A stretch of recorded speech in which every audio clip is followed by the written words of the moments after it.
ऊस देणार नाही म्हणलं की आमच्यावर गावकुंड घालता येईल. हे कायद्याचे सगळे रक्षक आमच्या समोर उभा करतात.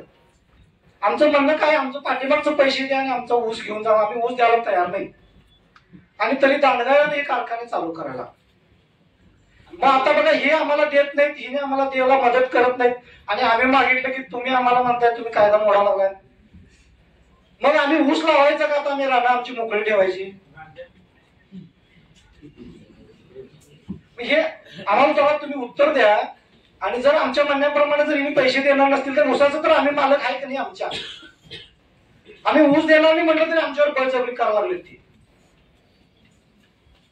आमच्या ऊसाचे आम्ही मालक आहे ना, मग आमच्या ऊसाचं पाठीमागचं पैसे दिल्याशिवाय आम्ही हे ऊस देणार नाही म्हटलं तर आमचं काय चूक आहे? बरं, आमचे कारखाने ते विश्वस्त आहेत, ते म्हणतात आम्हाला देता येत नाही, मग जाऊ देत ना तिने तिथनं. ते काय एकटे शिकलेले आहेत काय? नाही असू देत, हाय ती कर्ज पण देऊ. पण दान करणारी लोक, एन.डी. पाटील, सुधीर जोशी अशी बरीचशी लोक शेतकऱ्याच्यासाठी जीवदान दिलं तिने.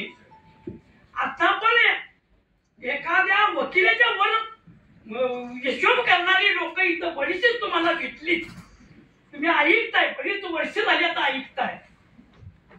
आणि आमचं दुर्दैव म्हणाल आमचं शेतकऱ्यांचं की एन.डी. पाटलांचा जीव गेला, सुधीर जोशींचा जीव गेला, अशा बऱ्याच जणांचा जीव गेला, तरी सुद्धा न्याय शेतकऱ्याला मिळाला नाही. शरद जोशी काय सॉरी. आणि आता मला सांगा तुम्ही साहेब, बोलू द्या बसावं जरा, बाकीचं बघू घ्यायचा तुमच्या शब्दात मी बंद करतो. मॅडम, ज्या लोकांना साहेब तुम्ही माझ्या कार्यकर्त्याची गुन्हा दाखल करताय, पोलीस प्रशासनाला माझी विनंती आहे साहेब, शेतकऱ्याची गुन्हा दाखल करतात तुम्ही पण शेतकरी साहेब गुन्हे दाखल करू नका. दालम्या साहेब कारखाना चालू आहे आणि दालम्या कारखाना चालू आहे साहेब, तुम्हाला मी व्हिडिओ कॉल करून दाखवतो. नाही, तुम्ही ज्या आता म्हणला दालम्या कारखाना, तुम्ही एकच कारखाना मॅडम म्हणला चालू आहे. मॅडम कारखाना दालमेश्वरा चालू आहे. जोपर्यंत दराची कुंडी फुटत नाही, जोपर्यंत शेतकऱ्याला न्याय मिळत नाही, तोपर्यंत कारखान्याचा चाक ठेवून मॅडम देणार नाही.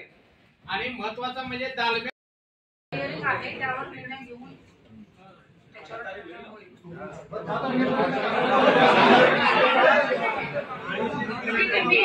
आजचा हा जो नवीन मुद्दा आहे तो